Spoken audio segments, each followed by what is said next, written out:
No one expected the quiet morning in their upstate home to become the moment everything changed. The sun had barely pushed above the treetops when he found her in the kitchen still, thoughtful, staring at nothing. It was the look that unnerved him. It was the silence that followed that would haunt him. And in that silence, a truth neither of them were ready to face, waited like a shadow stretching across the floor. He would remember later how her hands trembled slightly when she reached for the coffee mug, how she forced a smile that didn't lift the corners of her eyes, how, for the first time in years, she didn't hum while the pot warmed. He didn't know then that this would be one of the last mornings before their world began to unravel, but something in him sensed it. Something in him whispered that life was about to take a turn no amount of love or strength could prevent. He asked her if she was all right. She said she was just tired, but exhaustion didn't explain the way she winced when she stood up. It didn't explain the way she lost her train of thought, and it didn't explain the growing distance in her gaze, as if she were drifting somewhere he could not follow. And he wondered, even then, if she already knew what the doctors would soon say out loud. When the diagnosis came,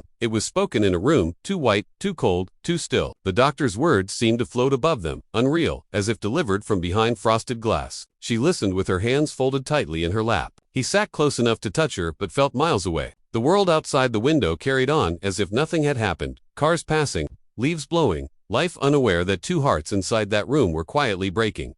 He didn't cry, not then. She didn't either. They simply looked at one another, searching for something solid to stand on. How do you absorb the news that the person who shaped the rhythm of your life is facing something that threatens to pull that rhythm apart? How do you hold someone together when you feel yourself unraveling? In the days that followed, their home changed. The kitchen, their favorite place, once filled with warmth and laughter, grew quieter. She moved slower. He hovered without meaning to. Every sound felt heavier. Every memory felt sharper, and every moment carried the weight of time slipping through their fingers. Some afternoons, she would sit by the window and trace the rim of her mug while staring at the trees. He'd watch her from the doorway, wondering what she was thinking. Was she afraid? Was she preparing herself for what came next? Or was she simply trying to memorize the world she loved, the one she feared she might one day leave behind? He tried to be strong. He tried to be the rock she needed. But at night, after she fell asleep, he would sit alone in the dimly lit kitchen and think about all the plans they had made, the trips they wanted to take, the meals they wanted to cook together, the late-night conversations they still hadn't finished. He wondered how many of those moments they were going to lose,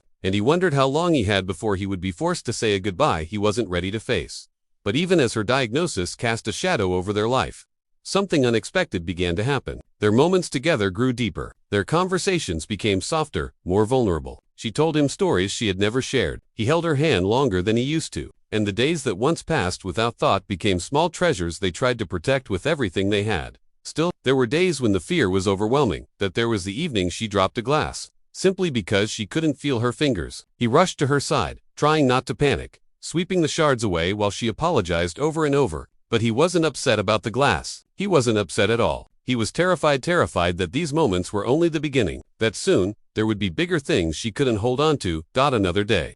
She forgot a recipe she'd made hundreds of times. She laughed it off, but he saw the pain flicker across her face. Cooking had always been her language of love, her way of caring for others. Losing pieces of that identity felt like losing pieces of herself, and he wondered how much she was hiding, how many struggles she kept from him to protect him from the truth. How do you keep someone strong when the thing they're losing is the very thing that once made them feel invincible? As the weeks passed, he became her anchor. He took on tasks she used to handle effortlessly. He watched her closely, not out of pity, but out of love so deep it bordered on fear. He learned to read the signs, the slight hesitation before she stood up, the way her breath hitched when she felt too overwhelmed, the forced smile she gave when she didn't want him to worry. And through it all, she fought to remain the woman she had always been. She fought to keep their life intact. She fought to protect him from the pain she knew he was feeling. But no matter how strong she was, the illness moved quietly, relentlessly, reshaping their world one small piece at a time. There were moments of beauty, too fragile moments that reminded him why he loved her with such ferocity. He loved the way she would reach for his hand even when she was too tired to speak. He loved the way she still found humor in the mundane. He loved the way she whispered thank you every time he helped her.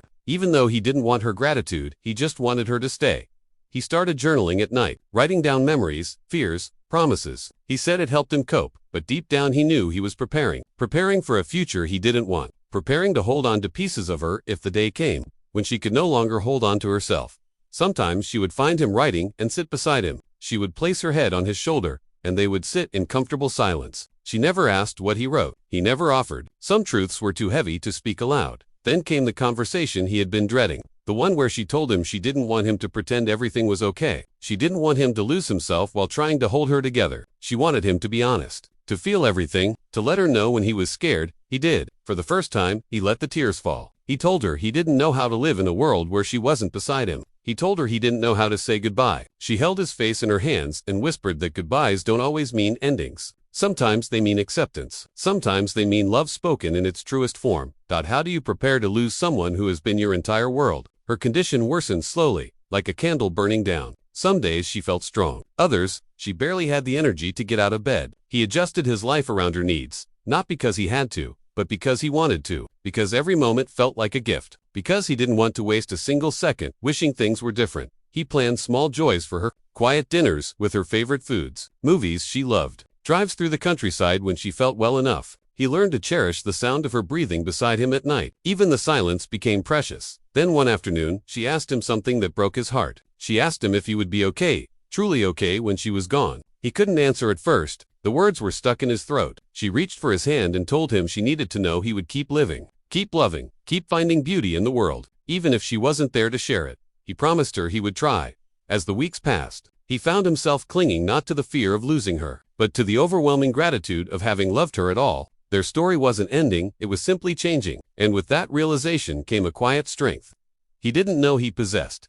He began recording small moments on his phone, her laughing at something silly, her talking to their dog, her humming a tune while resting in her favorite chair, not because he wanted to remember her suffering, but because he wanted to remember her living. He wanted to keep the warmth of her presence alive, even when the house felt too big, too quiet, too empty. One evening, as they sat on the porch, watching the sky turn pink and gold, she leaned her head on his shoulder and said she wasn't afraid anymore. She said she felt at peace knowing he would carry their love forward. He held her close, unable to speak, knowing that this moment, this sunset, this breath, this silence was one he would replay in his memory for the rest of his life. There was no dramatic final moment, no grand farewell, just a gradual, gentle shift in a transition from holding on to letting go. And when the day finally came, he whispered everything he had never said out loud. He told her that loving her had been the greatest gift of his life, that she had taught him patience, courage, kindness, that she had shown him what it meant to live fully, even in the face of uncertainty. He told her goodbye, not because he wanted to, but because love sometimes means releasing the person you want to keep forever. In the days after, the house felt unbearably quiet. Her absence echoed in every room.